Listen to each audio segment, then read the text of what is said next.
Dans ce chapitre intitulé Formes et conversion de l'énergie, nous allons commencer par voir les différentes formes que peut prendre cette énergie. L'énergie décrit l'état d'un système qui est soumis à l'action d'une ou plusieurs interactions fondamentales. Ainsi, aux différentes interactions fondamentales, on peut associer différentes formes d'énergie.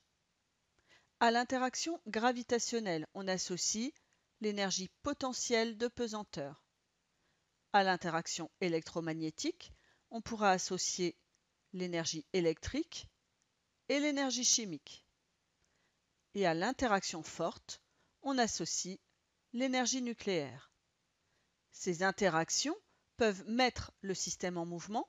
Ce système possède alors ce que l'on appelle de l'énergie cinétique. Si cette énergie correspond à une énergie d'agitation microscopique, l'énergie est alors appelée énergie thermique. L'énergie d'un système est la somme de toutes ces formes d'énergie. Commençons par voir l'énergie cinétique. Un objet qui se déplace dans un référentiel choisi possède une énergie qui dépend de sa vitesse et de sa masse. Il s'agit de l'énergie cinétique notée EC. Lors d'un accident, par exemple, c'est cette énergie qui est à l'origine de la déformation du véhicule.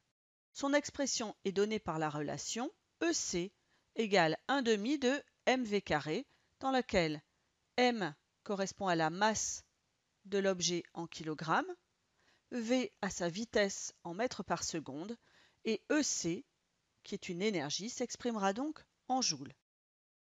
Voyons maintenant à quoi correspond l'énergie potentielle de pesanteur. Prenons un système lâché dans le vide d'une altitude z.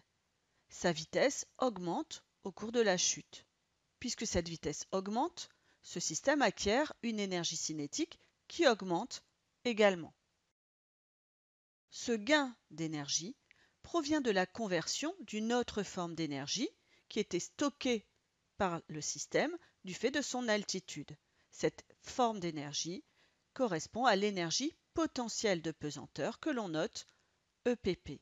Énergie potentielle, potentielle signifiant en réserve, de pesanteur puisqu'elle est due à l'attraction exercée par la Terre sur cet objet.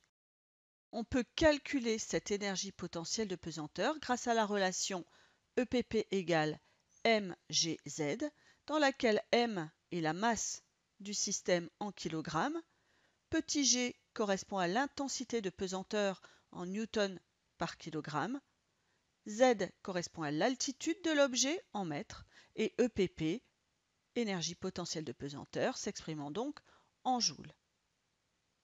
Attention, l'altitude petit z est toujours donnée par rapport à une altitude de référence que l'on nomme z0, qui correspond à la valeur 0 de l'altitude, et elle est indiquée, cette altitude, par un axe vertical, toujours orienté vers le haut. L'énergie mécanique correspond à la somme de l'énergie cinétique et de l'énergie potentielle de pesanteur d'un système. On écrit EM est égal à EC plus EPP, toutes ces énergies étant exprimées en joules. Voyons maintenant un des principes fondamentaux de la physique, le principe de conservation de l'énergie, et cherchons dans quel cas particulier ce principe de conservation de l'énergie est vérifié en ce qui concerne l'énergie mécanique. Prenons le cas de la chute libre. On dit d'un système qu'il est en chute libre lorsqu'il n'est soumis qu'à son poids, c'est-à-dire qu'à la force d'attraction exercée par la Terre.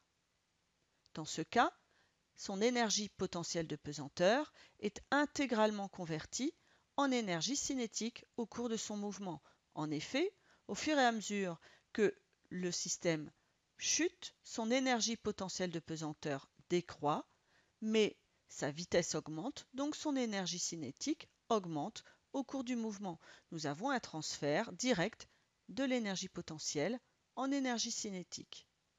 Son énergie mécanique, qui est la somme de ces deux premières formes d'énergie, reste donc constante. On dit qu'elle se conserve. Dans le cas d'une chute dans un fluide, c'est-à-dire d'une chute avec frottement, le système n'est plus soumis qu'à son poids, il est également soumis à des forces de frottement exercée par le fluide. En conséquence, l'énergie potentielle de pesanteur du système n'est pas totalement convertie en énergie cinétique puisqu'une certaine quantité d'énergie potentielle de pesanteur est transformée en transfert thermique. On dit qu'il y a dissipation de l'énergie. L'énergie mécanique du système n'est donc pas constante puisqu'on a une certaine perte d'énergie par le biais du transfert thermique. L'énergie mécanique du système diminue au cours du mouvement. Elle ne se conserve pas. Il n'y a donc pas de conservation de l'énergie mécanique lorsque le système est soumis à des frottements. Voyons maintenant comment ce principe de conservation de l'énergie est forcément vérifié. À toute diminution de l'énergie d'un système en interaction avec d'autres systèmes est associée une augmentation de même valeur de l'énergie des autres systèmes. C'est ce qui nous permet de vérifier le principe de conservation de l'énergie totale. L'énergie totale, c'est l'énergie de l'ensemble des systèmes en interaction les uns avec les autres, et cette énergie totale se conserve bien. Si un système n'est en interaction avec aucun autre système, c'est-à-dire qu'il n'échange pas d'énergie avec son milieu extérieur, ce système sera dit isolé et son énergie propre se conservera.